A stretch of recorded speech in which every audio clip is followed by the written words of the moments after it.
I see some really impressive careers in the chat, 30 years, 9 years, 1 year.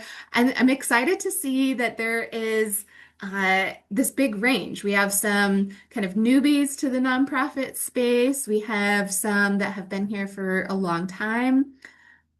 Wonderful. Over 30. Wonderful. Great. So I think there's going to be a lot for us to talk about then. This is great. All right, so just a little about, introducing us to grants. So if we're about to use the Philanthropy Massachusetts Common Grant application, that means that we've determined that your organization is well positioned for grants. So that's the first thing that we need to kind of check off the list. So on a very basic level, what that means is that you are 501(c)(3) incorporated. You have programs with a proven impact. If you're a new nonprofit, maybe it means that you have run a pilot program so that you have proof of concept. And you have some metrics for success that you can demonstrate impact to the funder. So these are just a few things. There's I would say a longer checklist of how can you determine if you're well positioned for grants, but these are kind of the basic level things. So we're saying, okay, you're ready for grants. We're checking these things off the list. And now you have found a what we refer to as a right fit or a good fit funder. What that means to us as grant writers is that your nonprofit is aligned with the funder's mission, vision, and values. You've taken a look at what the geographic scope is that that funder supports and ensured that it aligns with your impact area as a nonprofit. You've taken a look at their giving initiatives as well and ensured that it aligns with the true need of your nonprofit at this time. And hopefully, you've looked at some of their past giving patterns to ensure that there's a strong likelihood there. What I like to do is I like to take a peek at a funder's 990 and see, how many grants are they giving in a year? What is their level of giving? Are they giving $5,000 grants or $50,000 grants? Gives me an idea of what a reasonable ask is. And also, are there nonprofits that they're giving to that are similar to our nonprofit? Just gives you a little bit of an idea. And we just have a little tip in the corner here. If stewardship really can help support lead to success of a grant. And so if you attend, for example, one of Philanthropy Massachusetts events and you happen to meet a funder, definitely make sure to follow up. It can really help your chances of getting a foot in the door with that funder. All right, so we have struck gold. We have found a funder in Massachusetts that uses the Philanthropy Massachusetts Common Grant application. This is great news because many funders will create their own proposals, as I'm sure many of you know, and they're asking for a lot of the same information, but they put it in their own format, and it feels like you have to recreate the wheel every time. So what's really great about this Common Grant application is that when funders agree to use it, it makes it so much easier where you don't have to recreate the wheel every time. You can kind of repurpose this format based on the funder that you're submitting to and have a clear process for, what type of information do you need to collect. So I'd like to invite everybody to grab the template. I wonder, Georgiana, would you be able to drop the link into the chat that brings people to this part of your website? And it's on the screen if anyone can't find it. It's just a little hard for me to drop it into the chat with my screen shared. I'll give everybody a minute there.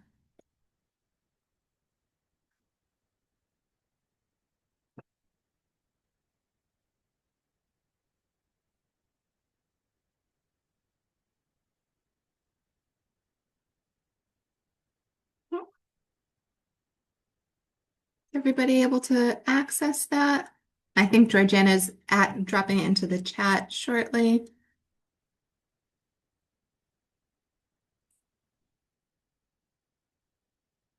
Wonderful. Oh, no worries. Take your time.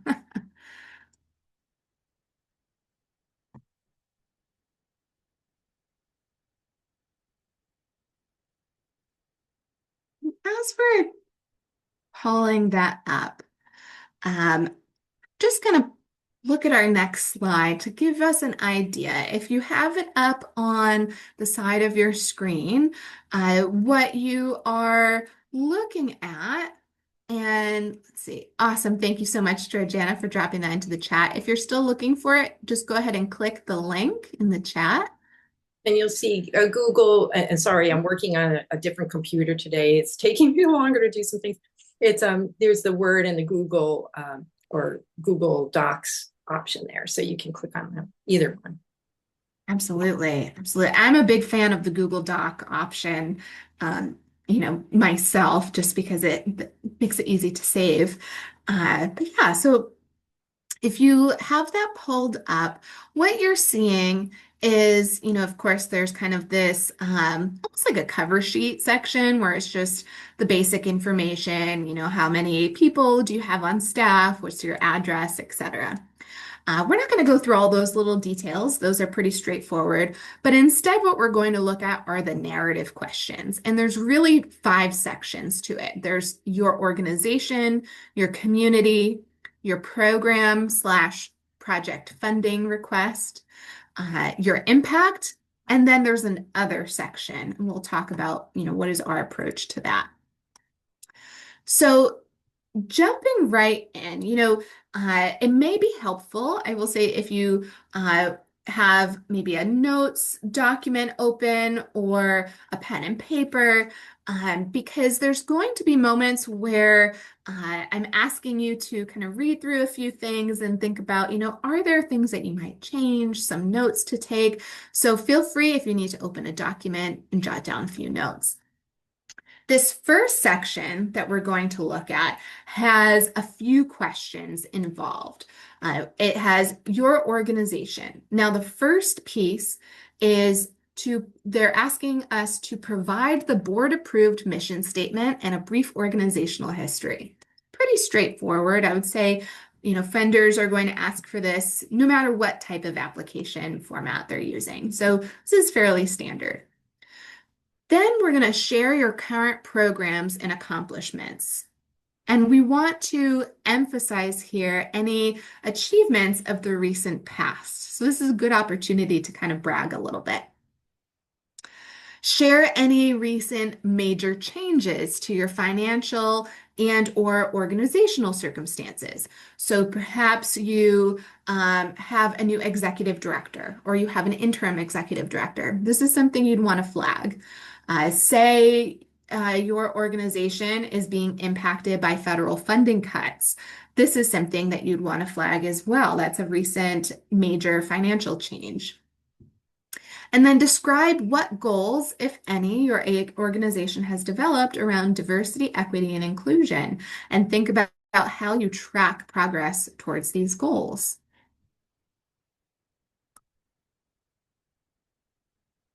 Now, when we read these questions, I like to step back and think about what are the funders really going to be looking for, and what are some things we might avoid in this process.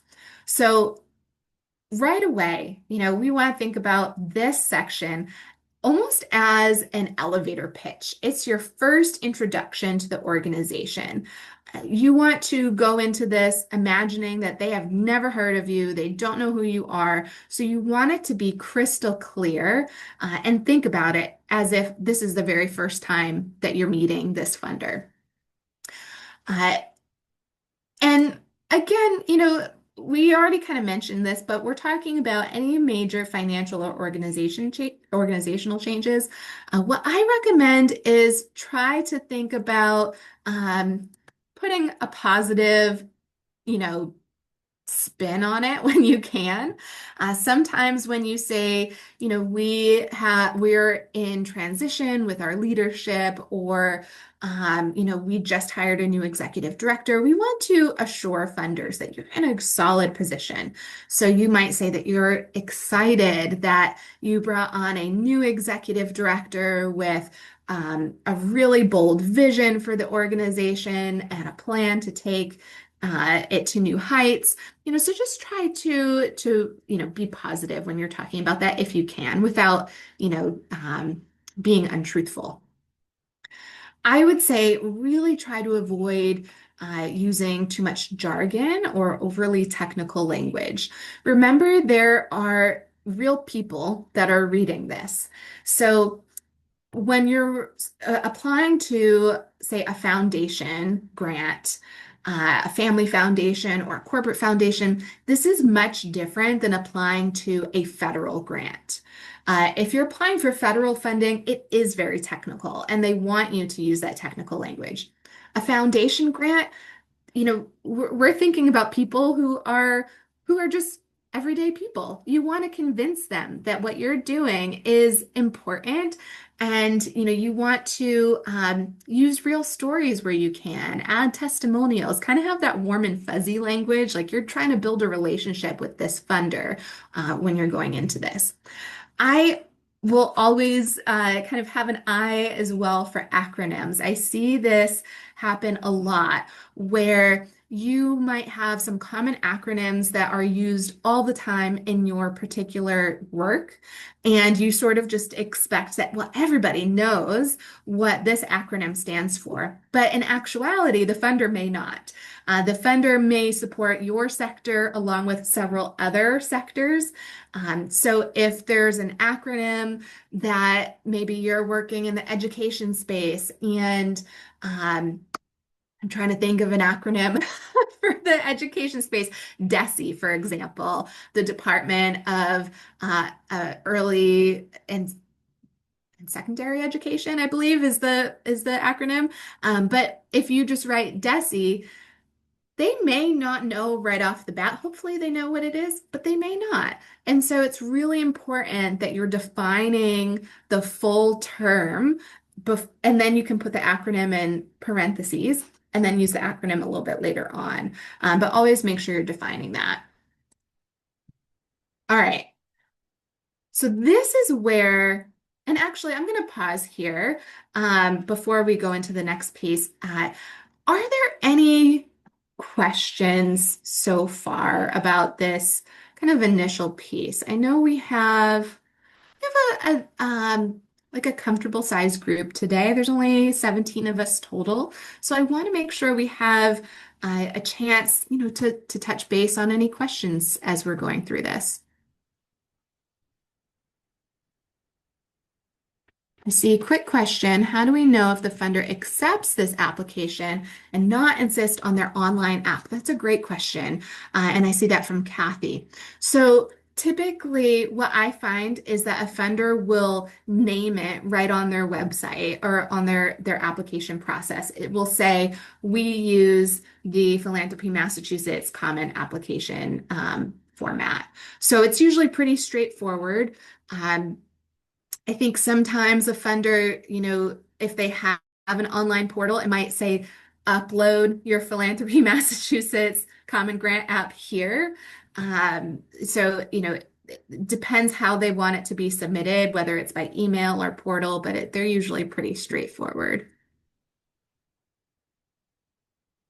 I think that's the only question that I see. Feel free to drop questions into the chat or even raise your Zoom hand and you can come off mute and we can kind of go from there. So for this section, we're going to actually break it down and we're going to look at, as grant writers, how would we approach this? Now, you might be looking at this and saying, this is crazy, like to have this specific of terminology that we use. But actually, at LMA Grant Consulting, when we're training new team members, we use very specific kind of standardized language to get us started. And then once we kind of get us started, we look at this as a checklist and say, let's make sure we have these things, and then we can change it, add your tone, make sure it sounds like your voice. But this is kind of just a starting place. Now we will share, I believe Philanthropy Massachusetts will share the slide deck with you afterwards. So don't feel like you have to write all of this down very quickly. You'll have access to it later on. But again, look at this as a guide. So the way that we would approach this is right off the bat, we would say our organization, which is based in this location, is a nonprofit with a mission to do X. I like to be really crystal clear. Like, this is our board approved mission. Our goal is to expand on X, Y, and Z. I like to include that because sometimes, ideally your mission statement makes it very clear what you do, but sometimes some organizations have a little bit of a broad mission statement. Sometimes it might say things like, we support K through 12 education or the success of all children. And it's a little bit more, I would say, of a vision statement. We want the funder to really understand what you do, so let's add a little bit more of a description. Then we're going to go into that history. We were founded in this year, and we started as a humble organization that only worked with this many students or X, Y, and Z. You want to just explain how have you changed over the years. Today, we are reaching this many individuals in this geographic area, and these are our programs. Now, this is a place where we can be kind of brief. I recommend, using bullet points and a brief explanation because there's going to be an area later on in this application that you can provide really deep detail on the specific program that you're asking for support on. Right now, you just want to kind of summarize what are your programs. So if you have 3 programs, we put a sentence or 2 after each program so that the funder gets a clear picture. Our team is particularly proud of our recent achievements, which include X, Y, and Z. So there's a little bit more to this.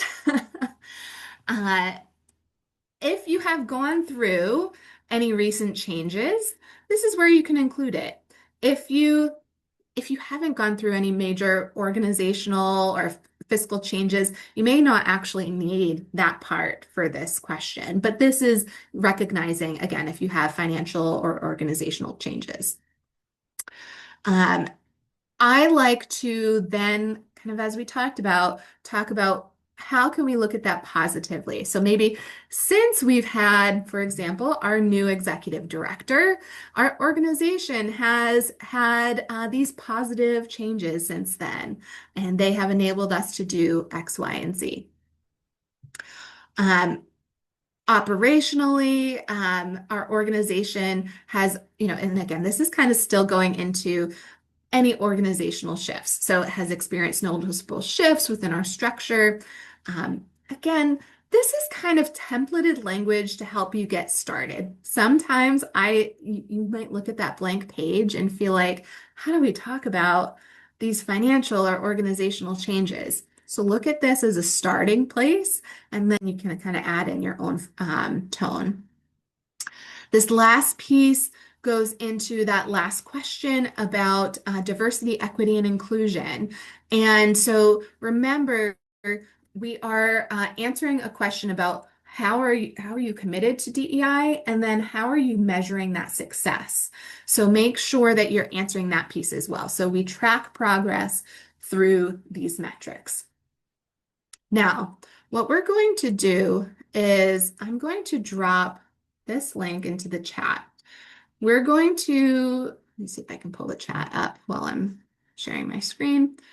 We're going to look at this sample response. So this is just for your organization section. We're answering 4 main questions. We have this fictional nonprofit LMA, really creative there. And nonprofit LMA is going to be a youth program. So what I want you to do is take a few minutes and read through this and think about, there are some subtle areas that could be improved. Take a minute, 2-3 minutes to read through. And then what we're going to do is we're going to go into breakout rooms and have a little bit of a conversation. Talk with your fellow colleagues about, what could be changed to make this better, make it a stronger response. take a little bit to read this first.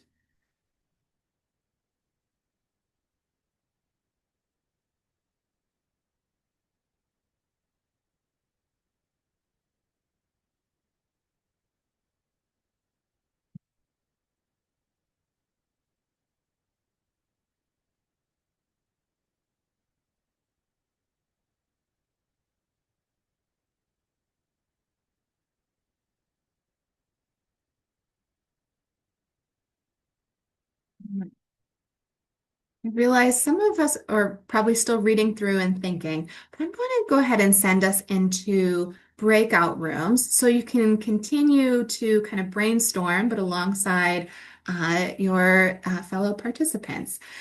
While you're in that room, again, the question is, what can be done to strengthen this response? It's not a terrible response, but it could be a little bit better. So we'll go ahead and send everybody in. Any questions before we send everyone to the breakout rooms? No? Okay. Welcome back. I think people will be trickling back in, it looks like for the next 30 seconds. We're just waiting for a couple more. Hope everyone had a good conversation. All right. Looks like everyone's back. So before we move forward, I'd love to pull this back up. And what I'll do is try to make it a little bit bigger. I know it's sometimes smaller when I'm sharing my screen. Um, but I would love to hear from folks, about what you spoke about in the breakout rooms. How could we improve this? So thinking about some of those tips that we spoke about, some do's and don'ts and just areas to strengthen it. Feel free to, you can just come off mute or you can raise your hand. It's not a huge group, so I think we can manage pretty well if you want to just come off mute.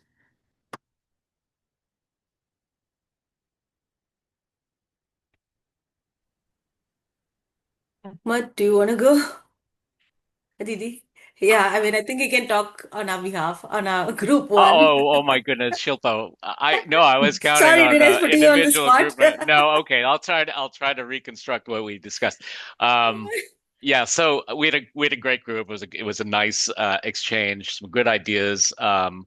And feel free, my teammates, to correct me if I go wrong. But one thing that came up was for some of these things, progress on the DEI front, for example, or sort of the success of some of the individual programs, some metrics to give an idea of the impact of these programs and of the DEI work that they're doing. What else, team? Yeah, some metrics about the demographics and Oh, right, description right. about, yeah, where where are the students from? I think Hmm. in our group, we also talked about, some more description about the type of youth, like Right, at right. risk, just type of youth. We Hmm. talked about that. Focusing on specifics. Right, Specifics, yes. right, right. Yes, Lisa. Yeah. And I think in the beginning, where it says nonprofit LME is a Boston-based nonprofit, like I was wondering, like because there is usually a limit on character count or word count mostly, and I think using that very consciously like would make it better. So I think using Boston-based 501(c)(3), like where we are describing that it's a nonprofit, that can go like we do that in the beginning when we talk about the organization. So maybe we can use these words mindfully, to write a better statement about what our mission is and who we Yeah. serve. So I think that description I would help. agree. Yeah, I agree.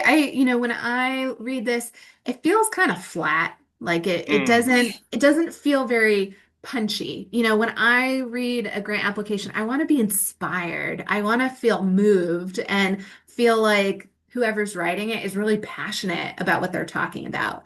And this just feels, it's not bad, but it's Mhm. just kind of flat. It just doesn't really have that punchy feel. And I agree. I think that the details about like demographics and especially metrics could be improved. Anyone else from maybe any of the other groups? And it's okay if not. I'm from the same group, but I just had one thing that I just noticed.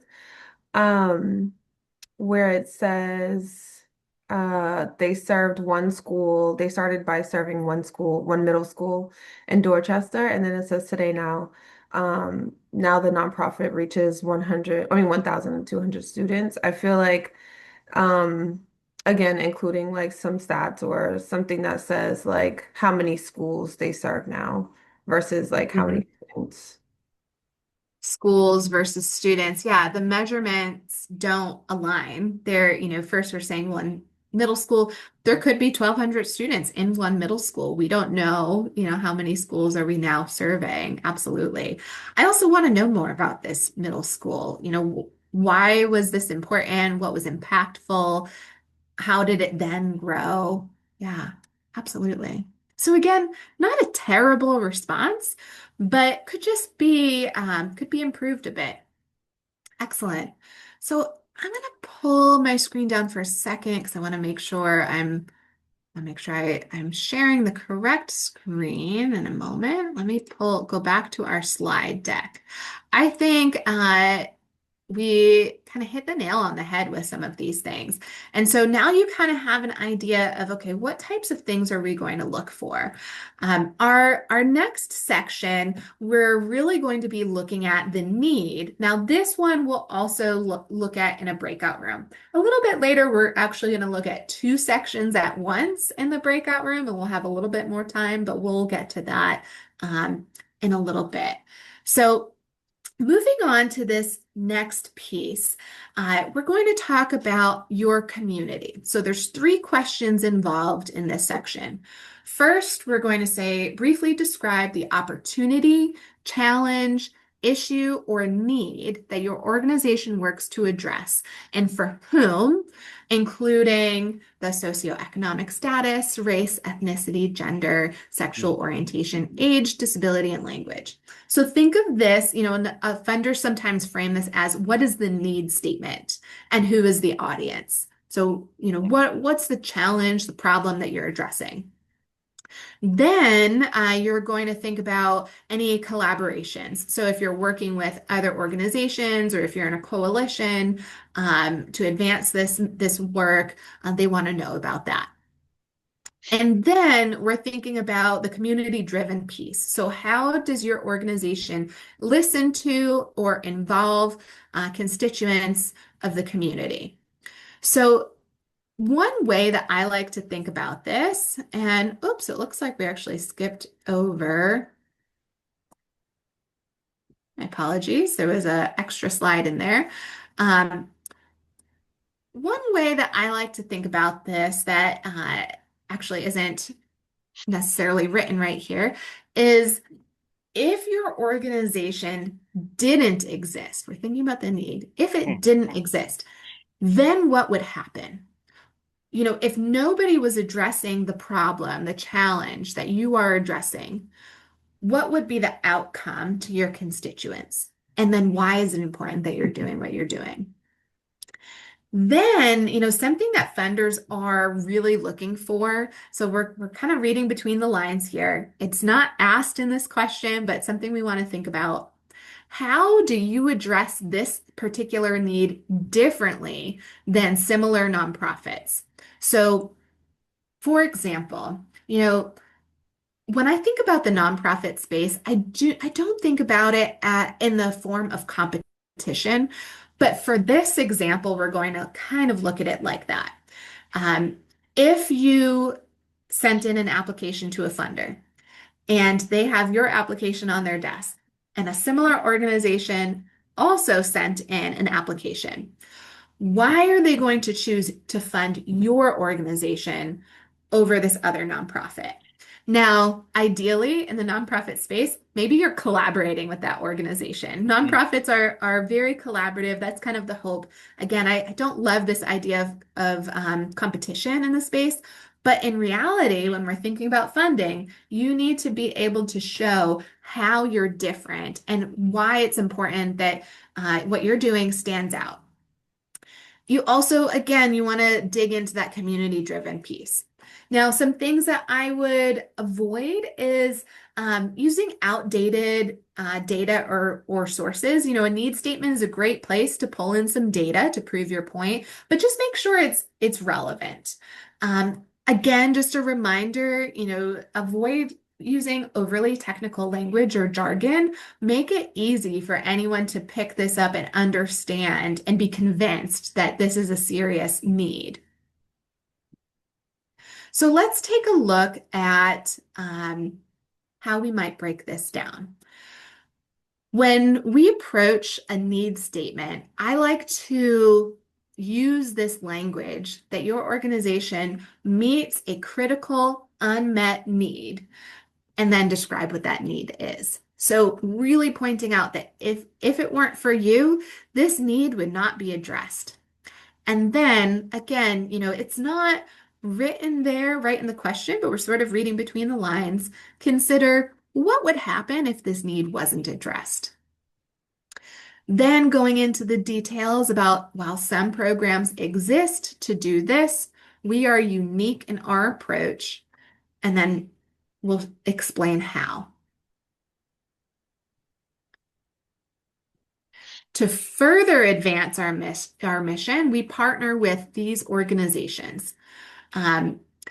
It's really important to explain what you're doing with these partnerships. So sometimes I'll see grants where the writer is just kind of listing the partnerships, but it doesn't give me much of a story there. I want to understand what is the benefit of you collaborating with those organizations? Why are you partnering or why are you in this coalition? So think about the value or the impact of that partnership.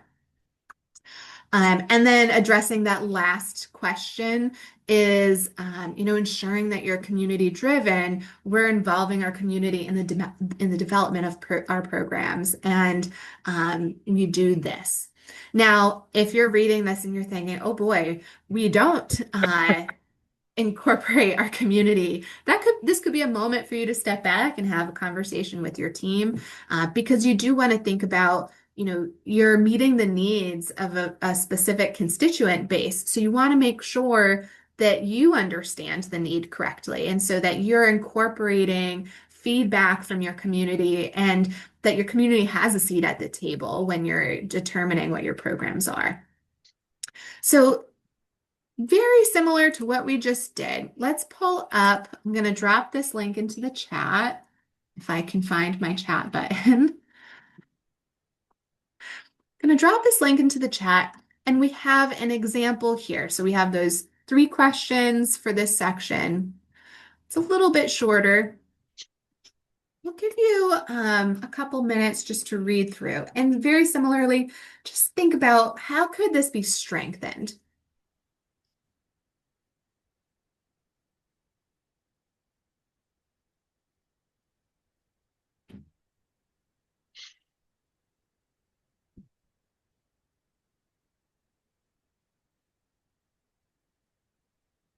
Another minute or 2 to read through.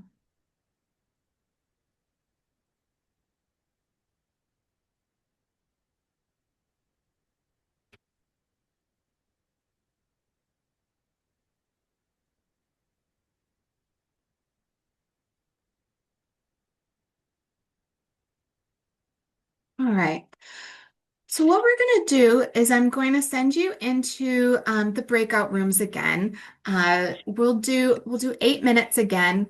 When we come back, we'll debrief, and then before moving on, we're going to take a short break before we move on. So we're about halfway through our session. So let's do this breakout room first, collaborate, and then come back and go from there. Are there any questions before we go into the breakout room?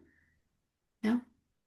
Okay, let me see if I can set a timer on the breakout room so that you can see how much time there is. And I think we are good. All right, we'll see you in a little bit. Community that you're reaching, any partnerships, and how you're community driven. So these are actually three pretty big, impactful questions, kind of a short response. So I'm hoping that we can find some ways to improve this. Feel free to if you'd like to raise your hand or just come off mute is completely fine.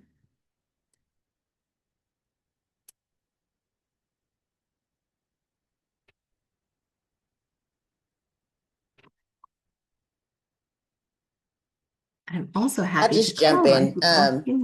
I know we talked about, I run a youth program, so it's 16 to 24-year-olds, and we have 11 programs just in Massachusetts for our coalition and 377 or more programs across the world in the country, and now we're international.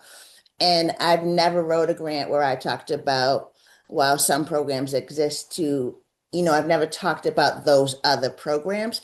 I just focus on what I'm doing here in New Bedford and how we can improve on that. I don't do the comparison because I don't think that's important in what I'm trying to get across. If I'm trying to get you to love what I do, I don't think there's a need to talk about what other people are doing, if that makes any sense. I definitely hear that. I think one way of thinking about that piece too is sometimes funders might want to know how do you make sure that you're not replicating services that already exist in the community. So that's another kind of angle to think about, and I think what you're saying is really important. What am I doing? What is our organization doing that's really great?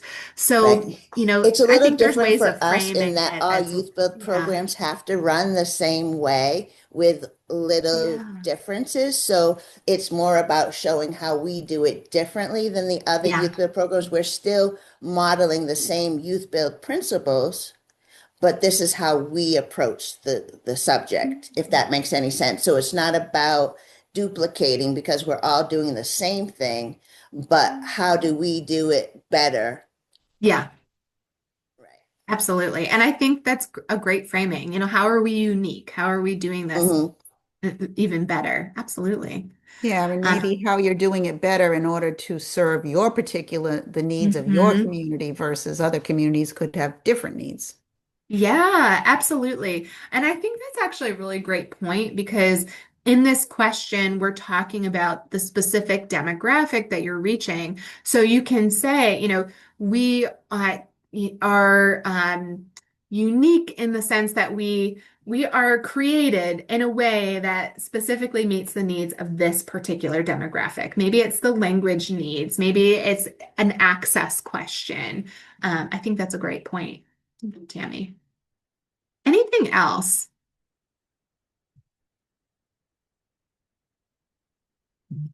Something that I personally noticed in this is, uh, we're not really giving any specific data, and I see a needs statement as a good place to prove the need in a way that's backed up with some evidence. And so, there's a few ways you can do that. You can bring data and evidence in and cite it. And also, you could give examples of actual stories in your community. So I would say throughout any part of grant writing, being able to tie in real stories can be really impactful. Now, we could go into a whole other session about how to do that in an equitable and trauma-informed way. Because when you're collecting stories, you want to make sure that you're honoring the storyteller, that you're being respectful of who you're talking about. But kind of a separate topic there, but there's ways that you can incorporate stories as well. So you could say, for example, we have, one constituent that had this need, and our program was necessary because they couldn't access these tools otherwise. So kind of demonstrating a need in that way, and also, potentially pulling in some data and sources that you can cite there. Any other thoughts, or did any other groups have other things they wanted to add? We had an interesting point come up where uh, the observation was made that we would want to portray our own organization as being, the best, or outstanding or unique, in a way that doesn't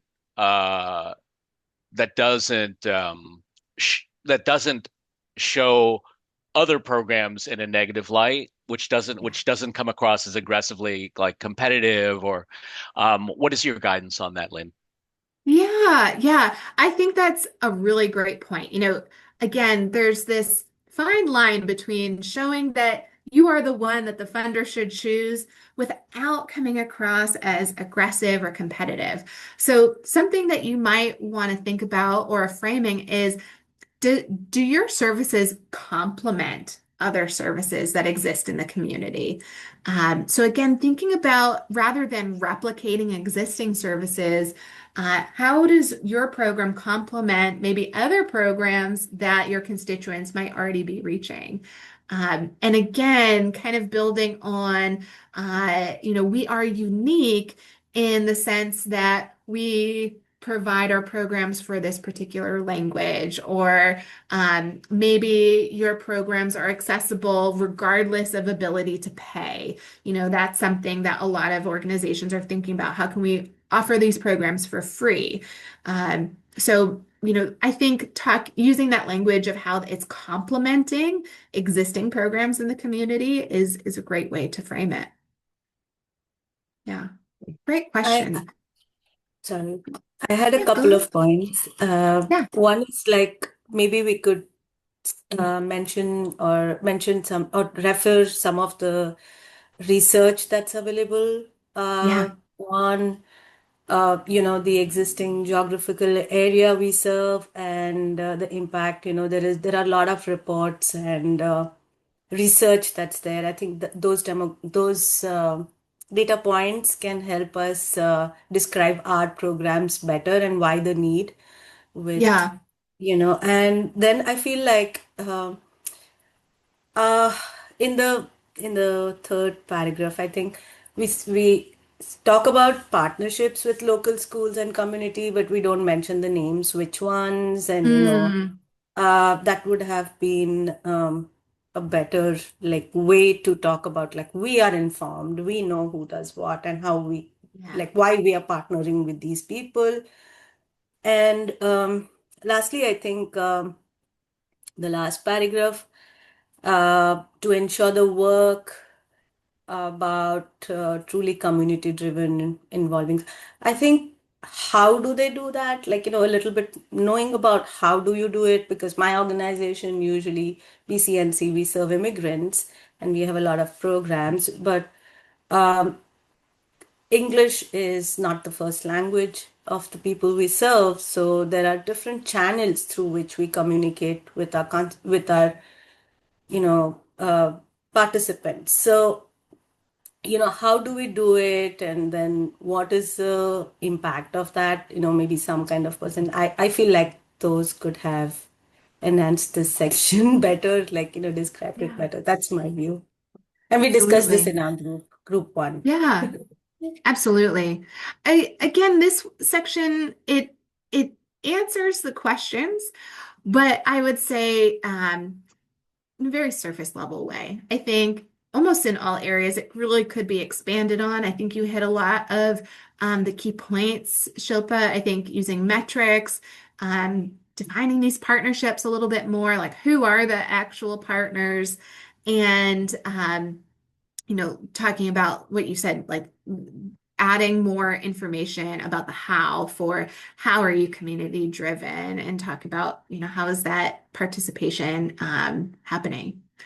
Excellent. And I feel like a few people really talked about, avoiding competitive language and how do we talk about our work in the community as collaborative and supportive and complementary of other organizations. I think that's really powerful and and also emphasizes that you're inclusive within the community.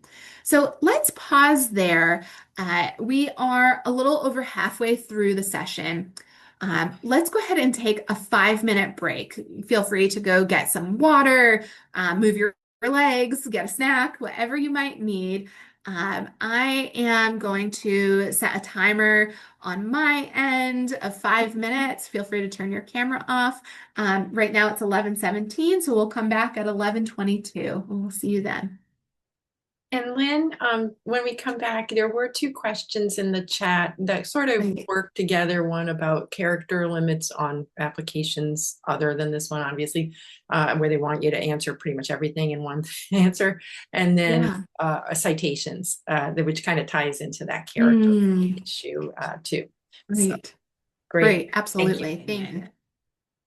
And I will say, wordsmithing to really fit into those short character limits can be really just time consuming and challenging sometimes. And what's great about the Philanthropy Massachusetts Common Grant application format is that the recommended length is a 5-page maximum for the whole thing. So when you're looking at all the questions together and you're formatting it nicely, 5 pages is the maximum. I have found that to be a great length for this. And keep in mind, you do not need to reach 5 pages. It can be 3 pages. That's okay. Vendors also like it when you're concise. So it's not a bad thing if you do not max out that length. So for this format, 5 pages is the preferred maximum. And talking about citing sources, and Georgiana, feel free to jump into if you have thoughts on this for this particular format. But sometimes when we're thinking about, someone said, do you include a hyperlink if possible? Sometimes it kind of depends on how you're submitting it. If you're submitting something by mail, hyperlinking it may not make the most sense. I have done it before where you're including the name of the article in parentheses. I have included the hyperlink. Another way that I have done it with this format is including a footnote. So when you insert a footnote, it'll add that little number after the sentence, and then you look at your footnote and you can put the hyperlink in, and it's referencing that. There is no required or standardized way necessarily to include these sources. So it's kind of dependent on, again, that spacing and your own preference there. But definitely citing the sources is important. Absolutely. Yeah, there's really no wrong way. And I agree. We do that as well. We'll say, according to this organization who did a study on this date, these were the findings. And then, if you can include, whether it's the link or a footnote or any kind of format, there's no really wrong way there. It's not like, I feel like when you're in college, like there are specific ways that you should be citing sources, but this is a little bit different. So, all right, let's go ahead and jump back in. Actually, I'm sharing the wrong screen. Let me make sure I have the correct item pulled up. One moment. And can everyone see my slides? Yep, great. All right. So let's go to the next section. So in this next piece, we're going to go through the next 2 sections of the Common Grant application before we go into our breakout rooms. And the reason is because in both of these sections, we're going to be talking about metrics. So it may be helpful, we are going to look at the response, like two separate sections. So we're going to look at those different responses. So it may be helpful just to kind of take a few notes on the side so that you're ready to have that conversation when we go into the breakout rooms. So the program or project funding request. This is where we're going to talk about what do you want to do as far as your specific activities and the timeline. Why do you want to do it? So what is the opportunity, challenge, issue, or need? We're kind of referencing that piece again. And who will be impacted? Now, we've talked about this a little bit already in the community section, but this is getting more specific into what you are going to do, say, with the funding from this particular funder. How are you going to incorporate those funds? What's the impact? Thinking about what are the funders really looking for. This is your chance to shine. They want to understand what your program is. I think of it as if they close their eyes, I want them to be able to visualize your day-to-day. What is your program doing? Why is it important? And specifically, try to think about how funding will be used to achieve your goals. I like to really be concrete there.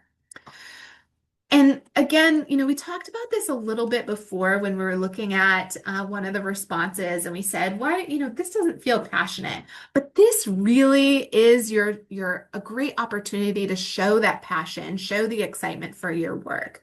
And I will say this is also a place that sometimes we can get a little carried away. So let's try to avoid any extraneous information. Try to be concise, concrete, to the point, while also including enough information for the funder to really visualize what you do. So let's look at the breakdown. How would we respond to this? So I like to, when I'm working with my team of writers, something that I like to recommend is for something like this, starting out with a very straightforward, direct sentence that says, we are kindly requesting support from your foundation in the amount of this much money, and it will go towards this program. So this is just a really concrete ask. And this is the type of area that I would put it in is this particular section. Then let's go into naming your program and describing in detail what it is that you do. What is this program? So we're saying we would like funding to support this program. This program is. Now, we need to explain, why do we need funding now? While we've seen great success in this program, maybe right now we're seeing, more people are asking for our services than what we can actually provide, which means maybe we need to hire more staff or we need to do X, Y, and Z. So try to explain why now. Why do you need funding? And then with the support of this funder, we will be able to deepen the impact on this specific population. Remember, we have to touch on that part of the question, what the population is. And then think about what are the goals that you'll be able to achieve with this funder's support. So specifically, also thinking about, we're kind of jump to the end a little bit, but what that time frame is for achieving these goals or these activities. I like to include a little bit then of, how will the funds be used? And to make this project possible, what are the steps, the activities that will have to take place, and any partnerships involved? So let's just make sure, we're looking at what those questions are. What do you do? So again, we're going back here. What activities and time frame are you doing? Are you planning? Again, what's that need and who will be impacted? So we're making sure we're checking off all of those areas. Now, let's take a look at a sample response. I'm going to drop this into the chat. Now, take a few minutes to kind of read through. You might want to kind of, again, save this, keep it on the side. Take a few notes for what you want to talk about in the group, because we won't go directly to that breakout room just yet.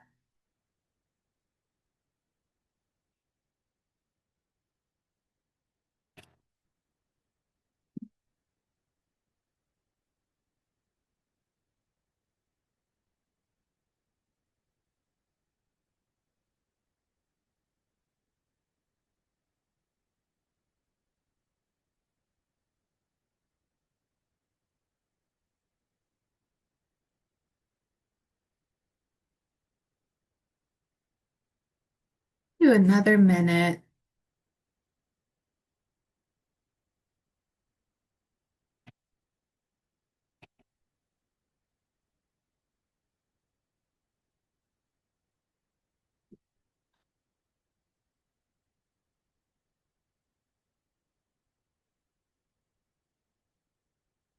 Just jot down a few ideas, or even kind of maybe mentally think about a few ideas of how this could be improved if this was your grant that you were writing a proposal for.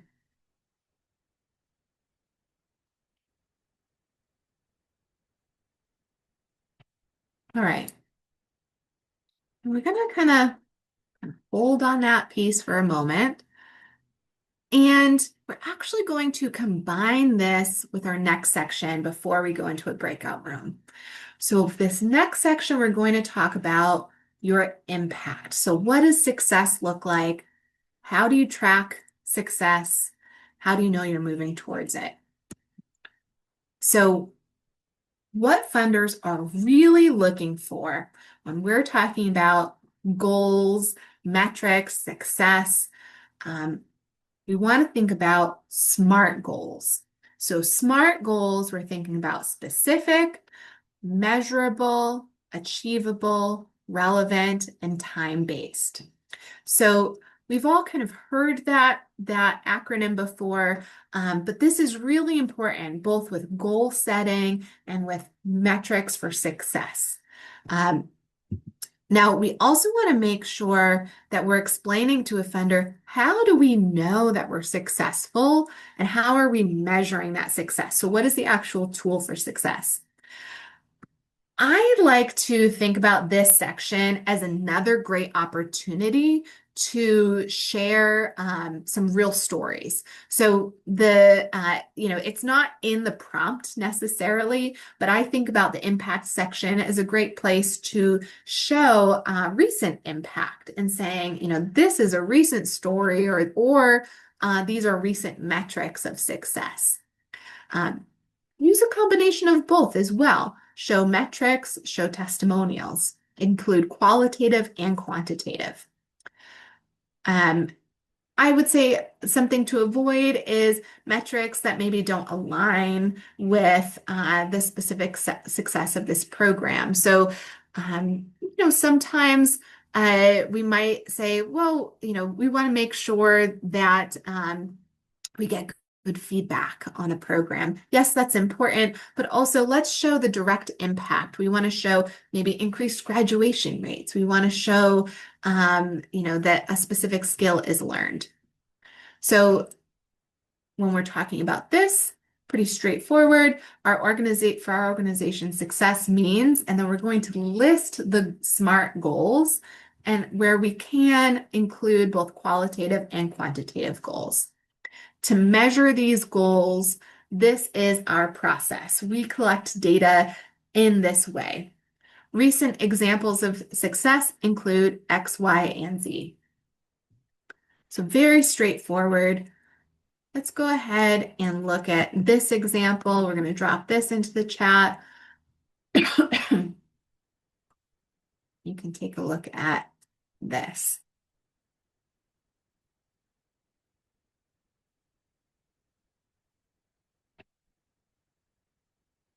A minute or two to read through.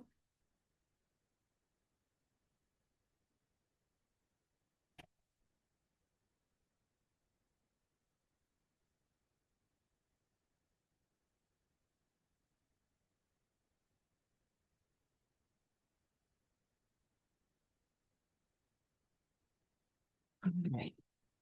Now, I know many of us are probably still just reading through this. We are going to take this time to go into our breakout rooms. We're going to discuss both of those sections kind of together because we're talking about goal setting, we're talking about activities, and we're talking about the impact. So there is a lot to cover, but take this time to connect with those in your group. Any questions before we go into the breakout rooms? No? All right, we'll see you in about 8 minutes. All right. So as everyone trickles back in, I know there was a lot to talk about in that breakout room. We kind of packed a few things in there. So why don't we start by looking first at the program request. So this is the first piece where we're asking, how much are we asking for? What is the program? What are our goals? And kind of that timeline and activities piece. So again, there's a lot in here. There's also kind of some of that additional info that we gave tips on, things that we feel that funders are really looking for. Would love to hear some feedback. What are some thoughts of how we could strengthen this section a bit? Feel free to just come off mute, use your hand. If you're too shy, you can also share in the chat as well. Breakout room one was there are a lot of great ideas. There's no need for people to be shy. I'll start us off though. One comment, one observation was that this prompt, this response can use more SMART goals. Yes. So that's one area for improvement. What else, team?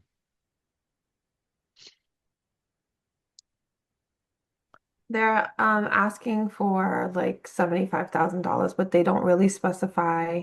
I guess it goes back to the SMART goals, but they don't really specify why they need it. Mhm. Yeah. Yeah. So Yeah, maybe right. Oh, sorry, Lynn. I've worked on applications where they ask you for a line by line budget. So, and even if it doesn't explicitly require that, I think that would be very, very helpful for funders to see. Yeah. I am a big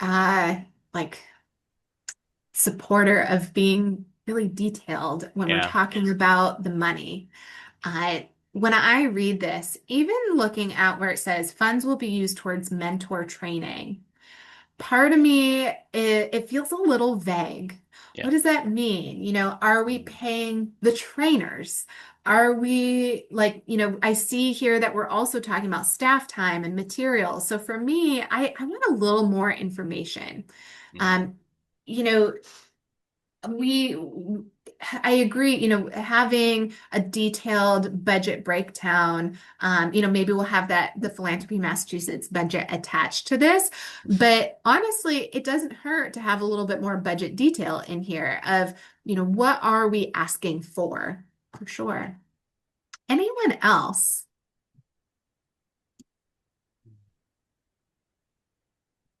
I think you hit the nail on the head here with using more SMART goals as well. If we look at this, for example, the second bullet point, excuse me, expand access to college and career workshops for all participants. Not really being specific. Maybe the goal could be more aligned to, how many people are you trying to reach, or how many workshops are you trying to provide? Um, what is the completion rate that you're aiming for? What is the timeline that you're thinking about? Same when we say things like improve confidence. Well, how do we know that we're improving the confidence? What are the metrics for that? So we want to be a bit more specific. Um, why don't we go over to the impact prompt? Any thoughts, feedback on this? How could this be strengthened? And it's okay if the answer is very similar, because we are looking at some similar pieces here. All right, another comment that came up in our breakout room was the importance of tying the specific project or program goals with the mission of the organization, so that it all ties together, it all aligns.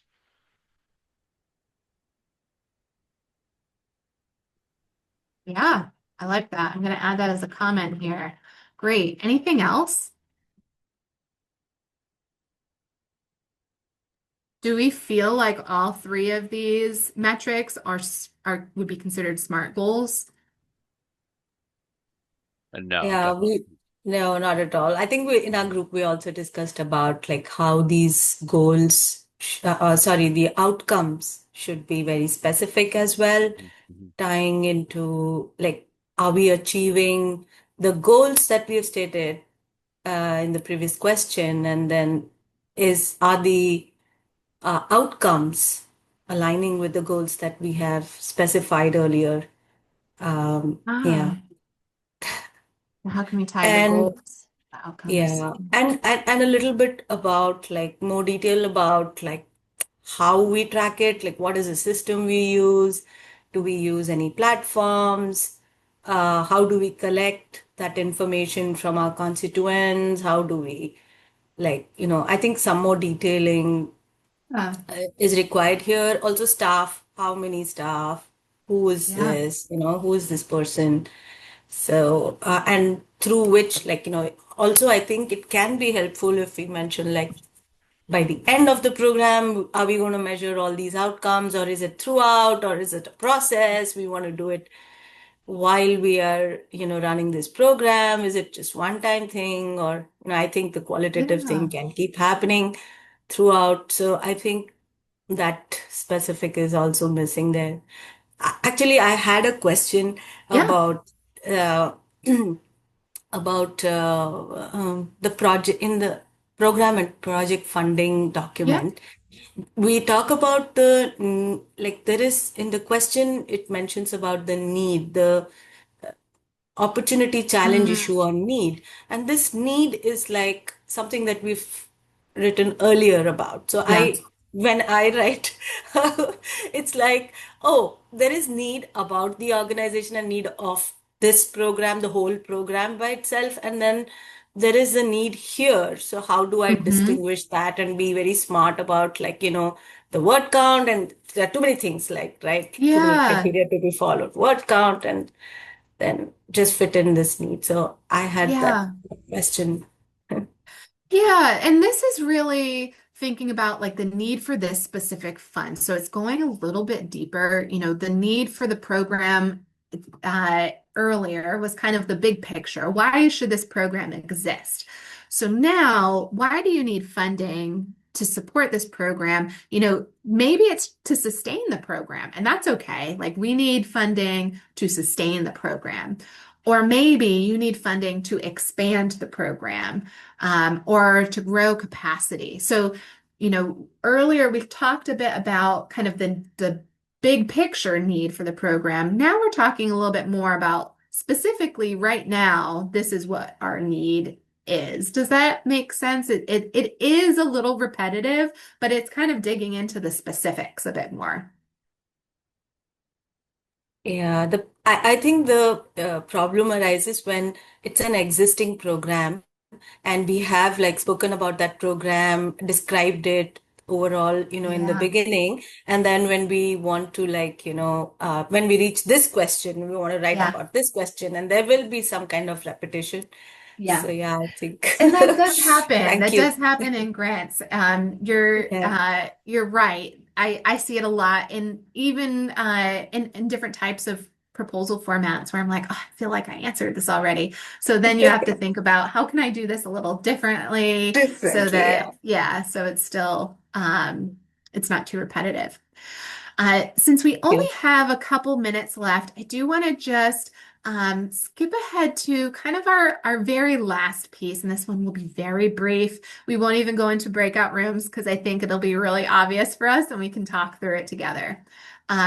There's this final section that says other. Is there anything else that you'd like to add? Now, maybe there is. Maybe there is something that really comes to mind that you're like, I really wanted to hit on this. Great. Use that section to hit on whatever you feel like you haven't answered yet. But if you've come to this section and you're like, I just don't know what else I can add. I feel like I've repeated myself over and over. How can I possibly include more? I like to then use this section as a place where we can remind the funder how we are well aligned with their mission and close it out with some contact information and thanking them for their consideration. I would avoid using this to be repetitive of other sections because, like you mentioned, Shilpa, maybe you've been a little repetitive already. So let's just talk about how are we well aligned. Very straightforward. We appreciate the depth of support that you provide in this area of work. Given that our work is also in this sector, we believe our missions may be well aligned and would welcome the opportunity to partner with you. Should you have any questions, here's our contact information, and we thank you for our consideration. Really quickly, let's look at what a response that could be improved looks like. And we can even read this out loud. We appreciate the depth of support that your foundation provides to organizations doing youth development, mentorship, and education enrichment. Given our work in the area of career readiness and academic support for underserved youth, we believe our missions may be well aligned and welcome the opportunity to partner with you. Now, let's be real. We need money and think your foundation has a bunch. Given that we really need cash and can't pay our staff in pizza, we think this could be a perfect fit. If you have questions about how awesome we are, please contact us. Thanks a bunch. Now, I think it's obvious how this could be improved and that we don't want to end our grant proposal on, not being very classy. But if any of you follow, I'm blanking on his name, but Nonprofit AF,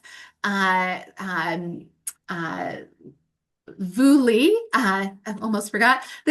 He has a lot of posts about how wouldn't it be nice to be brutally honest with funders. And so this was kind of inspired by his work.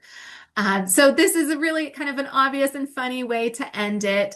But with that being said, we're going to share this, this slide deck with you afterwards.